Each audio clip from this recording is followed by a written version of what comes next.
Today is Friday, September 26th, 2025. Welcome to This Week in Natural Refrigerants News, where we recap the top stories on naturalrefrigerants.com.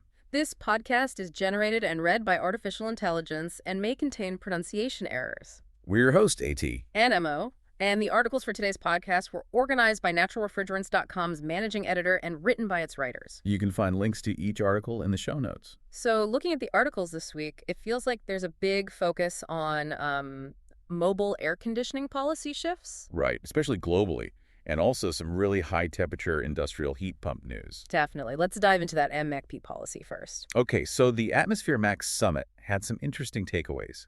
S&P Global Mobility presented something quite striking about China. Yeah, they suggested China might actually lead the EV transition for natural refrigerants, not just follow Europe. And the key driver seems to be a regulation coming in 2029. Exactly. A 150 GWP limit specifically for mobile air conditioning systems in new vehicles. That timeline is aggressive. It really is, because that 2029 date effectively forces a major move towards R744 and R290 much sooner than expected. Puts them about 5 years ahead of Europe, right? Mm-hmm. Where the shift seems linked more to potential PFAS restrictions, maybe around 2034. Precisely. So China's policy isn't just setting a limit, it's pretty much dictating the technology direction. It's quite direct. And the scale we're talking about is huge globally. Oh, absolutely. The forecast they mentioned, looking out to 2037, you could see R744 in something like 16 million light vehicles. Wow. And R290. Even more, over 20 million predicted. Okay, that R290 number is a perfect lead-in to the hardware side.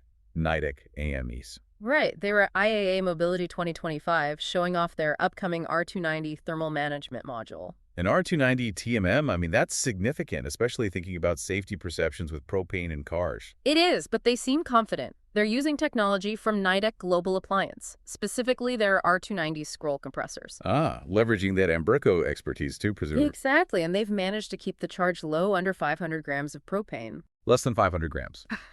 Okay. And the performance? Pretty solid. Delivers 8 kilowatts capacity. That covers battery cooling, and even cabin heating. And they think it'll be ready soon. They're aiming for readiness for automakers in just 1 to 2 years, so fairly quick turnaround. Okay, so that covers the mobile side. Let's switch to industrial. Big things happening with high-temperature heat pumps. Takeda in Vienna. Yes, their 1.2 megawatt high-temperature butane water heat pump is now operational. R600 and R718 working together. That's a serious piece of kit built by Sustainable Process Heat, right? Correct. And it's all about extreme waste heat recovery. They capture heat from their existing ammonia chillers. And lift that temperature up significantly to 115 degrees first. Right, 115 Celsius. But then, this is the clever part, they use mechanical vapor recompression, MVR. Like a turbocharger for heat. Essentially, yes. Boosting the steam way up to 195 degrees C. Really impressive. And the impact, so what's for Takeda? It's huge. They're aiming to generate processed steam without any fossil fuels for 7 months of the year. 7 months.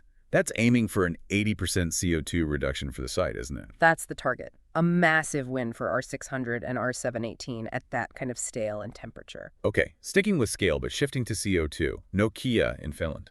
Ah, yes. Their new R&D campus in Oulu.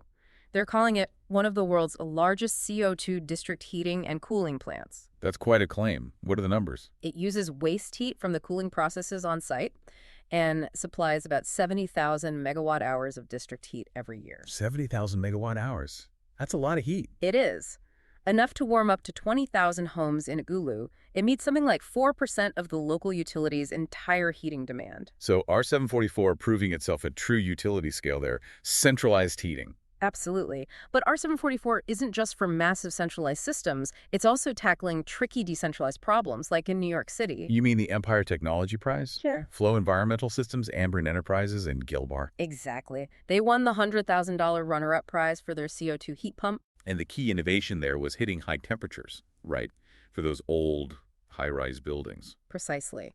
Their R744 heat pump can heat water up to 180 Fahrenheit, which is about 82 Celsius. That 180-degree FR mark is crucial for buildings with those old baseboard radiator systems, isn't it? The high delta T challenge, as they call it. You got it. They really seem to have cracked the code for efficiently delivering that very hot water needed for retrofits in NYC. So it shows CO2 can work in those demanding building-specific applications, too. Definitely. And it's not just theoretical. They're deploying it as a demonstration project at the Union Theological Seminary. Oh, interesting. What will it cover there? It's going to handle space heating, domestic hot water, and apparently even some specialized cooling for their archive. So very versatile. It really demonstrates the breadth of applications we're seeing now for naturals, from tiny charges in cars to massive district heating and high-temp industrial steam. This is AT. And MO, and this has been the Weekend Natural Refrigerant News.